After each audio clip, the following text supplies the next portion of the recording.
some of you have heard, I shared the story a little while ago, how just a few months ago, I was working in my front yard fixing some things, and some Jehovah's Witnesses come by, and they say, hey, can we talk to you?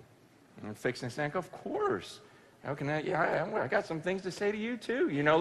Let's talk. No, seriously, because I just think, here's some human beings. I need to love on them. They're trying to love on me, and so they start sharing some things, and I just said, hey, can I tell you? Can I just tell you a couple things that God's done in my life recently? Just a couple things. I mean, this will blow your mind. Let me just tell you about some answers to prayer that just happened like last week. And this lady goes, God doesn't listen to everyone's prayers. And I said, you know what? Actually, biblically, you're right on.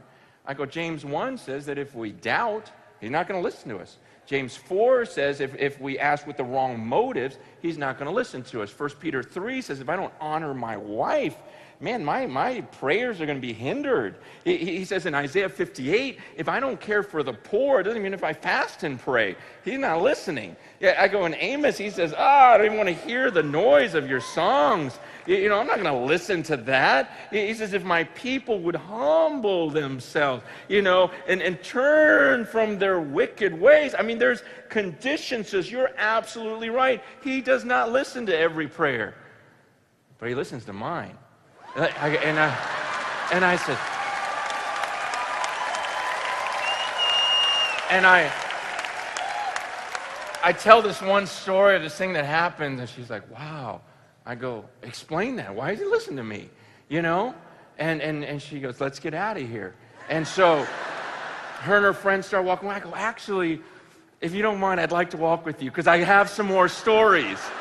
And because I didn't want them to just walk away. I just want people to know this Jesus, because there's nothing like answered prayer. There's nothing like, no way, I just spoke to God and he listened to me. I mean, that's my favorite thing on earth. When I ask for something, I go, shut up. God just listened to me, and look what he did. You can't explain this away. And so I'm telling them these stories as I'm walking with them. Man, I went like a block and a half just telling them. And one of them looks at me, she goes, what are you? Because you're one of them Pentecostals.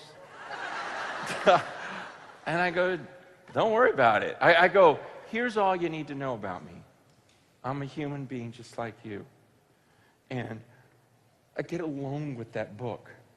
I get alone with the Bible, and I just read it, and I see stuff I'm supposed to do, and I do it, and I pray to that God in that Bible, that Jesus who died on that cross for me, and I just read that, and I pray to him, and he listens to me, and he's changed me, and everything he's done in my life, it just blows my mind.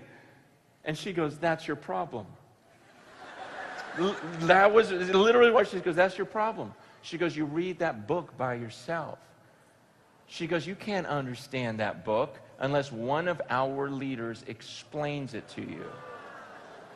And I said, see, that's your problem. No. I said, you're putting all of your trust in someone else. I go, do you understand this is about your eternity? This is about heaven and hell.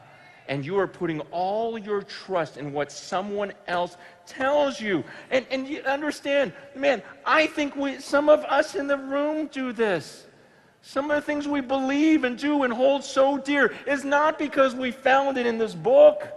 It's just because someone told us, and I'm not saying that we don't listen to people who know more than we do.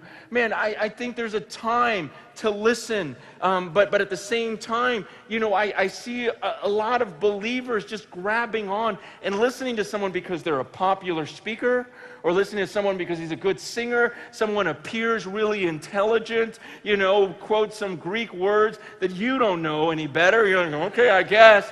And you just start listening, and you just follow these supposed scholars. And just like I told those ladies, I go, look, you would never come up with some of these conclusions if you just read this book over and over again. Right now, you guys believe that Michael and Jesus are the same person. You really would have got that from the Bible? You only believe that because someone told you. If you put this verse over here, isn't that kind of the same? Yeah, I go, man, just read it for yourself.